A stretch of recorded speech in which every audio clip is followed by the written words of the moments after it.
राज्यों राजस्थान, मध्य प्रदेश और छत्तीसगढ़ विधानसभा चुनाव में कमल खिलाने के बाद प्रधानमंत्री नरेंद्र मोदी ने इस जीत के लिए जनता के साथ साथ पार्टी के कार्यकर्ताओं को बधाई दी। बीजेपी हेडक्वार्टर में पार्टी कार्यकर्ताओं को उनकी मेहनत के लिए बधाई देते हुए पीएम मोदी ने कहा कि इस बार मैंने चुनाव में अपना नियम तोड़ दिया है। प्रधानमंत्री ने कहा कि मैं भविष्यवाणियां नहीं करता, लेकिन इस बार की थी। अब आप भी सुनिए कि प्रधानमंत्री किस भविष्यवाणी की बात कर रहे थे।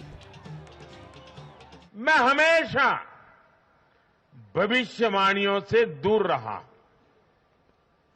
मैं कभी वादे और बड़ी बड़ी घोषणाएं नहीं करता हूं। इतने साल हो गए, कभी नहीं करता हूं।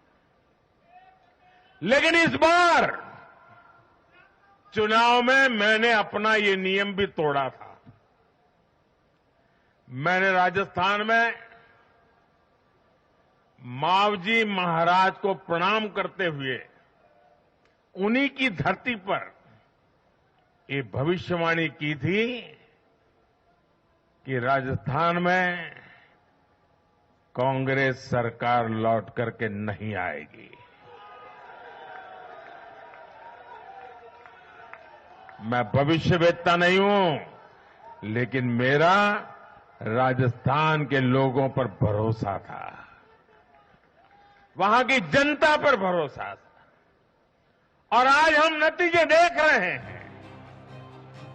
प्रधानमंत्री इन 3 राज्यों की जीत से इतने गदगद थे कि उन्होंने 2024 में लगातार तीसरी बार बीजेपी सरकार की वापसी का इशारा कर दिया।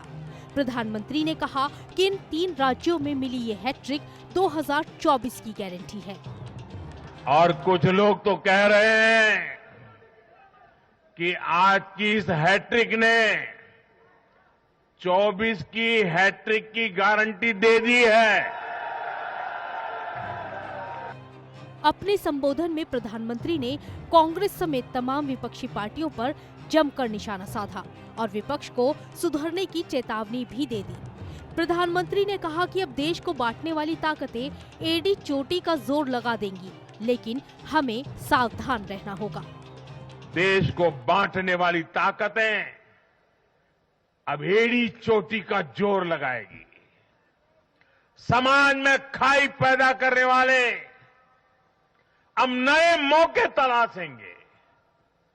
हमें उनसे मुकाबला भी करना है, उनके फेक नैरेटिव को जवाब भी देना है, लेकिन उससे बढ़कर हमें जनता के यकीन को बनाए रखना है। प्रधानमंत्री ने विपक्ष के इंडिया गठबंधन पर भी हमला बोला। प्रधानमंत्री ने कहा कि देश की जनता का दिल जीतने के लिए राष्ट्र सेवा का जज्बा होना चाहिए।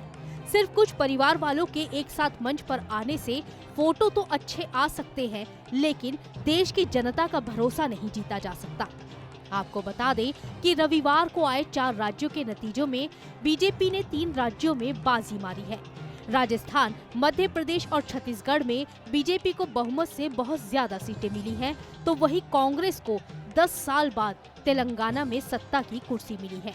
2024 के लोकसभा चुनाव से ठीक पहले जहां बीजेपी इस जीत से बूस्टअप हुई है, तो वहीं कांग्रेस के नेतृत्व और चुनावी रणनीति पर एक बार फिर सवाल उठने लगे हैं। Team news nation.